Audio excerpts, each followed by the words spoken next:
Hi guys! Welcome back sa aking YouTube channel. Kung bago ka lang sa aking channel, huwag mong kalimutang mag-subscribe. Pakiclick mo na rin yung notification bell para lagi ka namang updated every time na mag-upload ako ng mga bagong videos and recipe.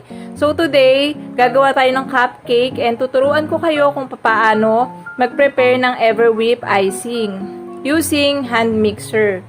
So ayan. So bago natin siya gamitin, kailangan po overnight po siyang nasa chiller. So, dapat po, chilled po siya overnight bago natin siya gamitin. So, yan po. Tara, samahan niyo po ako and let's start!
Guys,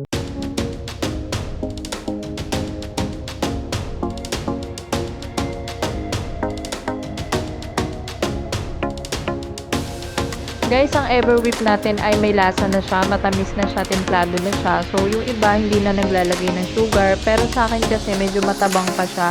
So, nagdadagdag ako ng 2 to 3 tablespoon ng icing sugar or yung confectioner sugar. Pwede kayong hindi maglagay nito, depende sa panlasa nyo.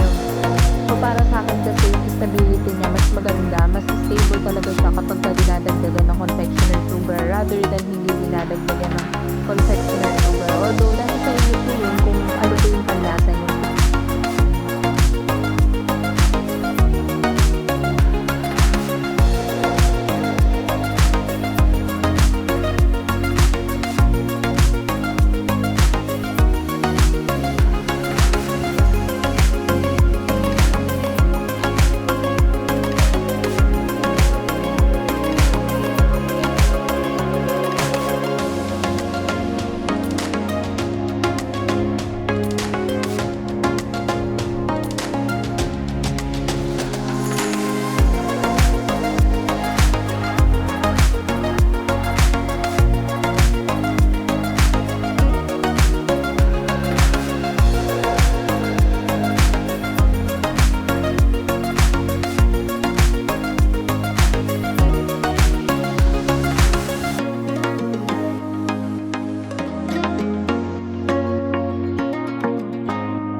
So, itatry po natin itong bagong bili ko sa Lazada na Russian tip. Ayan, malaki siya.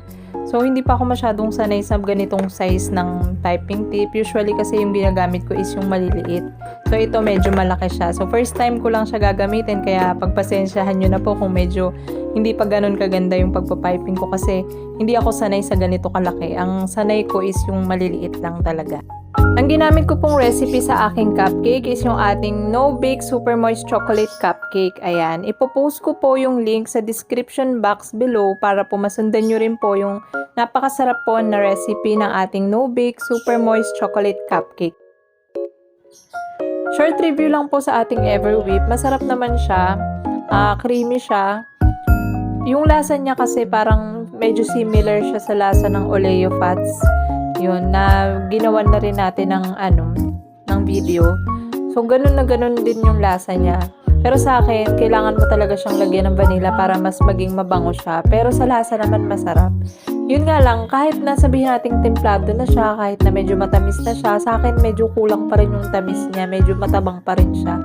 So, kailangan talaga meron confectioner sugar. Although yung iba, hindi po talaga naglalagay ng ganun. Pero mas masarap talaga kung meron.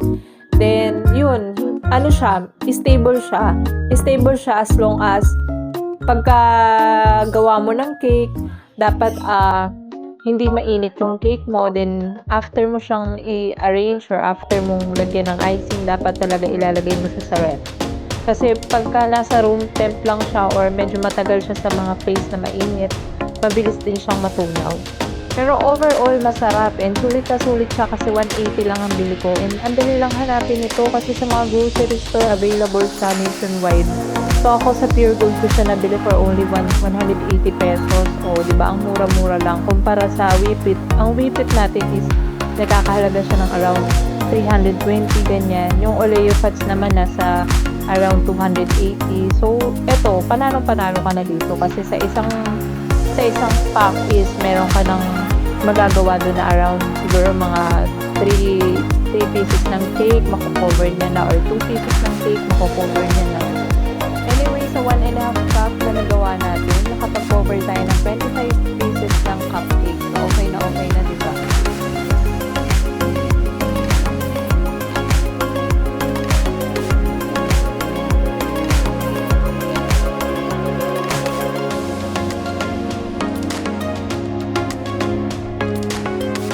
That's it for today guys. Again, kung hindi ka pa nakasubscribe sa aking channel, huwag niyo pong kakalimutan mag-subscribe and pakiclick niyo na rin po yung notification bell para po lagi kayong updated every time na may i-upload po akong bagong videos and recipe. Huwag niyo rin po kalimutang mag-like and mag-share. And kung meron po kayong katanungan, huwag po kayong mahihiyang mag-comment. That's it. Salamat po sa panonood. God bless!